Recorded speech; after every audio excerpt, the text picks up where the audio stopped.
Olá, neste vídeo nós falaremos a respeito da leitura, da escrita, da interpretação de texto e dos maiores erros comuns na narrativa. Você já viu em metodologia científica o tema a importância da leitura? O quanto isso é relevante para o estudante de teologia? Não é possível você tornar-se um teólogo sem nem mesmo ter um livro na sua mão. E o primeiro de tudo é que você crie o hábito da leitura, crie o gosto por ela. Estabeleça uma rotina, estabeleça um prazo, inicie o ano selecionando alguns livros, um com a linguagem mais fácil, mais do dia a dia, o outro um pouco da linguagem de nível médio, o outro um tanto mais intelectual. Assim você vai exigindo-se mais de si mesmo. Há alunos que querem fazer o exercício da atividade, da disciplina, sem nem mesmo ter lido a apostila, sendo que a apostila é apenas um texto base, ele é um orientador. O aluno não deveria nem tampouco ficar só restrito à apostila, ele deveria ir além dela. Então, toda vez que a apostila fizer menção a algum autor, algum texto, algum outro artigo, interrompa a sua leitura, vá até aquela fonte indicada, sublinhe as palavras desconhecidas, busque o seu real significado no dicionário. Você lembra lá na questão do tema da análise textual, o quanto nós indicamos que você faça uma leitura corrida previamente, na segunda leitura você assinala, na terceira leitura você busca o significado dos termos, somente na quarta leitura daquele trecho em apreço, você realmente poderá dizer que está familiarizado com o texto. Uma primeira leitura, ela só é um ponto de contato, mas não diz de fato o quanto você aprendeu daquele texto. Então é preciso observar, esse vocabulário é novo para mim, eu entendo este significado, eu preciso buscar em outras fontes o quanto que isso me agrega ou não.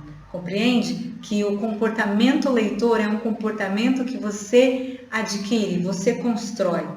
Ao escrever, tome cuidado com a acentuação, com a pontuação, principalmente com o uso da vírgula. Você já viu que se a vírgula está mal posicionada ou ela simplesmente não aparece, o sentido do teu texto pode mudar totalmente. Cuidado também com o excesso de vírgulas. Eu, na minha adolescência, eu sofria de virgulite. Colocava vírgulas em todo lugar. Até que, conforme eu fui me apropriando de textos, lendo, eu fui observando como outros autores utilizam a vírgula e fui fazendo isso por imitação. Acabei excluindo uma série de vírgulas. Cuidado aí também com o mau uso das palavras.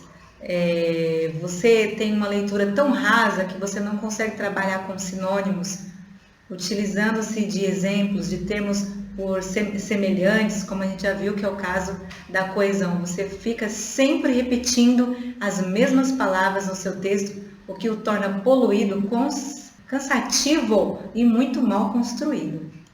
Dentro do nosso ramo da teologia, o estilo de texto mais comum é o texto dissertativo, que é o texto que você deve argumentar, convencer o teu leitor do teu ponto de vista. E nós fazemos isto não por nós mesmos, ou seja, baseado em nossas próprias opiniões. Nós tomamos uma posição e agora nós vamos utilizar-nos das ideias e das proposições de outros autores renomados, clássicos, muito bem conhecidos, pegar daqueles homens as suas frases, suas citações, né? Sempre colocando entre aspas, para não deixar transparecer para o seu professor que é você que está escrevendo ali, sendo que você está se fazendo de uma cópia de uma citação, então coloque entre aspas, faça a referência adequada, conforme você já viu ali na metodologia. Mas seja claro, concordo com esse ponto de vista, com base no que defende fulano de tal. Ainda assim, fulano de tal, Beltrano, também escreve. suas ideias se completam. Sendo assim, podemos perceber, compreendemos que. Então você vem ali argumentando, você vem defendendo os teus princípios, tomando as tuas posições, usando elementos de coerência, coesão, usando ali sinônimos para não se tornar cansativo. Mas a ideia é, você não vai escrever nada novo no seu curso de bacharel em teologia, no seu curso de graduação em teologia. Você vai apenas organizar as suas ideias e, em concordância com outros autores, você vai se posicionar. Essa é a ideia do bacharelado em teologia. Ele não escreve nada novo, ele apenas organiza as suas ideias, trabalha bem a sua argumentação. O que nós temos visto nos últimos anos é uma pobreza nesse aspecto da argumentação. Os nossos alunos têm vindo para a sala muito crus, concordam com tudo que ouvem, silenciosamente, anotam ou mal trazem um caderno, uma anotação.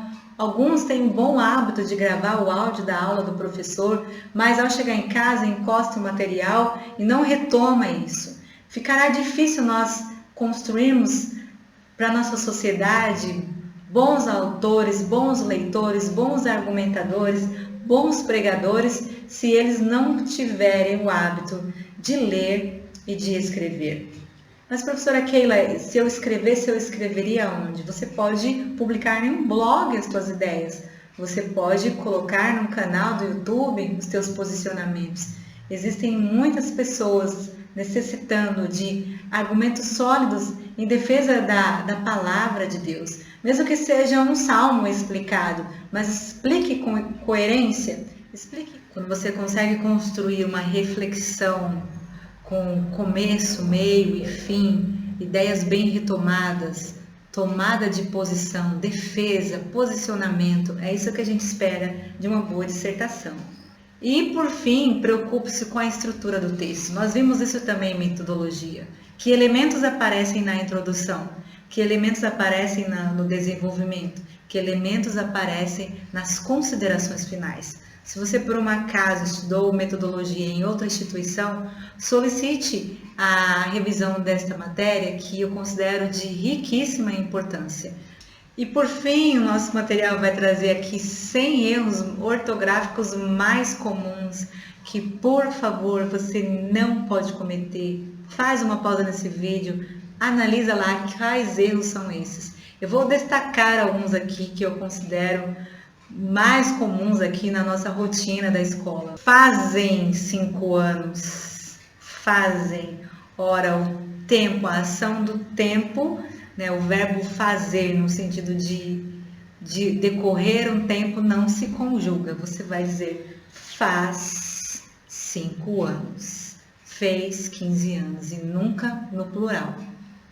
Para mim fazer, né? Mim não faz.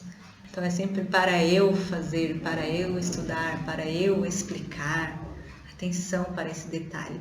O exemplo aqui de número 7, há 10 anos atrás. O verbo há de haver, nesse caso, quando logo em seguida você aponta quantidade de anos, fatalmente você está falando de algo que aconteceu no passado. Você não precisa escrever a palavra atrás.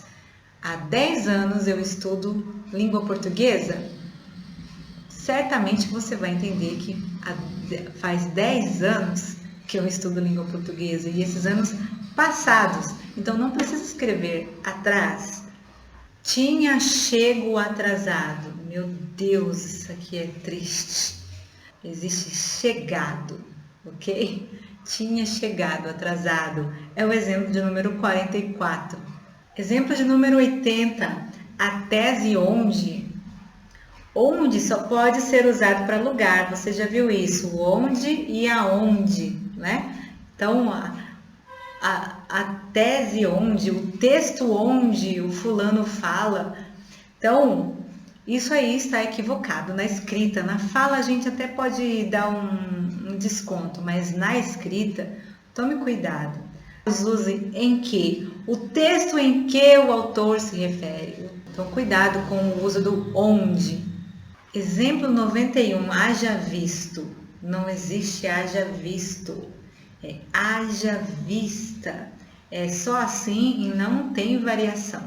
Também é comum os irmãos em púlpito falarem texto a qual o apóstolo se refere, não é a qual, o texto é masculino, então o qual, texto que, é mais fácil dizer que, aí não tem um risco de cometer algum tipo de erro, mas é preciso conjugar. Se você está falando que o texto ele é masculino, seja é o qual, certo? Que é masculino também. E por fim, o exemplo 99, ao meu ver.